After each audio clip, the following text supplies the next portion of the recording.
प्रकृति में बहुत से शरीर हैं, जानवरों के, पक्षियों के, जलचरों के, परंतु संसार में सबसे दुर्लभ, सबसे उत्तम शरीर मनुष्य शरीर है, क्योंकि इसके अंदर वो आध्यात्मिक शक्तियां हैं जो किसी दूसरे शरीर में नहीं। आध्यात्मिक और मानसिक शक्ति का यह भंडार हर मनुष्य शरीर में होता है, भले ही वो शरीर ऊंची जाति का हो या नीच जात का हो, किसी रंग या किसी नस्ल का हो, प्रकृति उसमें भेदभाव नहीं करती।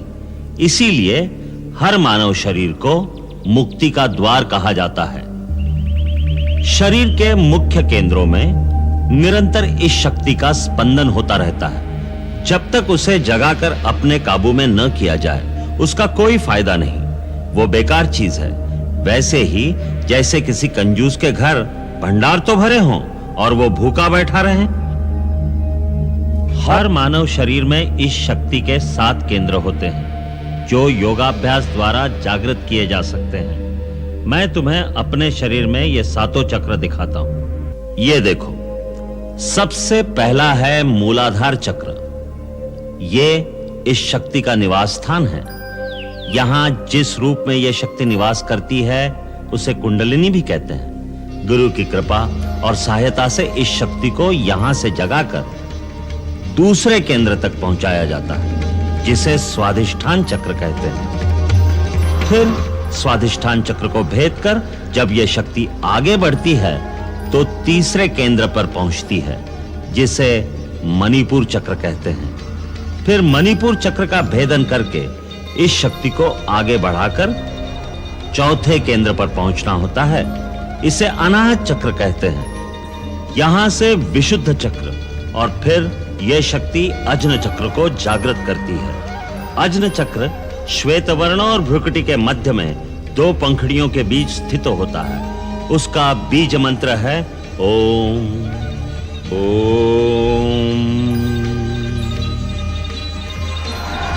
यदि इस परम शक्ति का दुरुपयोग किया जाए या इसमें कोई भूल की जाए तो यही शक्ति बेकाबू हो जाती है, जिससे साधक भटक जाता है और भटका हुआ साधक खतरनाक होता है। वो इस शक्ति से दूसरों का भी नाश कर सकता है और अंत में यही शक्ति उसका भी नाश कर देती है। इसलिए यह आवश्यक है कि गुरु की आज्ञा और सहायता के बिना यह अभ्यास न किया जाए। जब यह शक्ति जागृत होती है तो सब केंद्रों में ऊर्जा और तेज का एक ऐसा वेग होता है जैसे गंगा का प्रवाह हो।